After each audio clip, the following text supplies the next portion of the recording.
Hey, I'm John Laney. I'm an investor realtor, and I just had a buddy of mine walk through this house, and he said, "Hey, John, would this house make a good investment?" So first of all, I can't answer that question because there are about 100 different factors, and every factor is different for each person for a house makes a good investment. However, here's what I can answer. I can answer if that positively or negatively cash flows, if we can run the numbers on it. All right. So first, a little bit about the house. This is a 3-bedroom house here, 1940s house right here. And then check that out. That is a 1-bedroom permitted ADU in the backyard. So we've got 2 sources of income, which is going to make or break this deal. All right, let's check it out. So first of all, I've got my spreadsheet that I always use. If you want the spreadsheet, just reach out to me, drop a comment or whatever, and I'll get it to you. Okay. So in order to run the numbers, you first have to plug in all the expenses and then plug in your income and see if it works. All right. So purchase price, $625. As a result of that, you're going to have a mortgage. You're going to have to put a down payment. You'll have about a $460,000 mortgage. Say it's a 30-year mortgage, 6%. And that is your principal and your interest payment that you're going to be paying. So every year, you're going to be paying $34,000 for your principal and interest. But wait, you still have more expenses. Okay.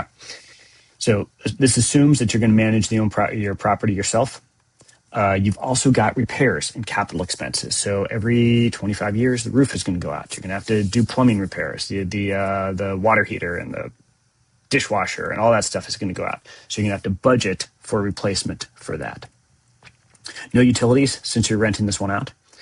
You've got insurance that you've got to budget for and taxes. And then any miscellaneous. Maybe you've got an accountant that's going to work on it. Don't forget to include any miscellaneous fees because those are going to eat right into your profit.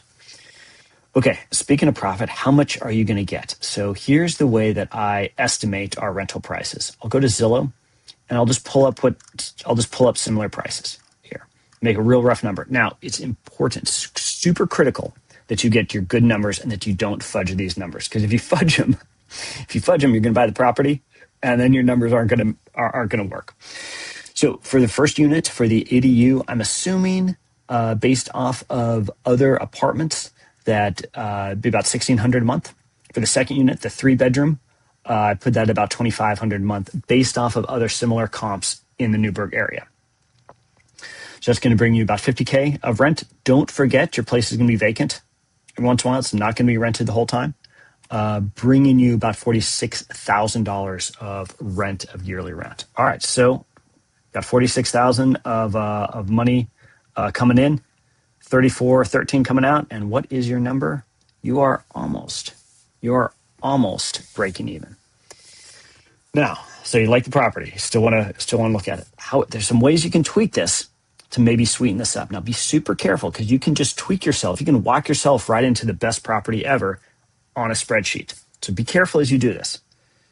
625 right now. What if we offer it as 600? Okay, well, okay. So now our cash flow goes up a bit. Okay, interesting. Okay. What if we refinance and it's a 5.5% loan? Oh, wow. Interesting. Okay. What if instead of renting it as a long-term rental, we rent it as a short-term rental? Just off memory, maybe you could get 22 since it's so close to the college. Wow. Now your cash flow is really going up. So now it goes from a barely breaking even investment to an investment that's making at least nearly $1,000 a month, which is a great investment for here in Newberg. Okay, so a couple things to note. This analysis does not include, you're going to get tax depreciation. You're going to get tax benefits from your mortgage, paying your mortgage. You're also going to get appreciation when you decide to sell it. You'll get rental income appreciation, and all those things aren't included in this analysis. So if you're interested in hearing more, if you want to help me, if you want to run the numbers, or you have a property you want to analyze, reach out below, drop it in the comments, and I'd love to talk with you. We also run an investor lab once a month here in Newberg, which are in the comments, and we'd love to see you at our investor lab. All right, take care.